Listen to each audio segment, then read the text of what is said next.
Gagawa tayo ng ampalaya juice. Biblin natin. Ah, nakainom na ba kayo nito guys? Ampalaya juice. Sarap to guys. Oh. I-biblin ko siya guys.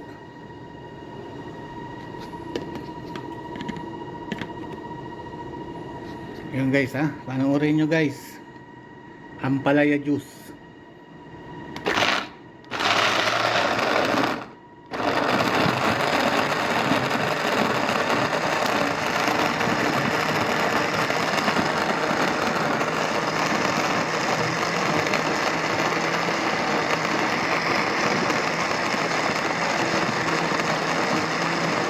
Sarap yan guys.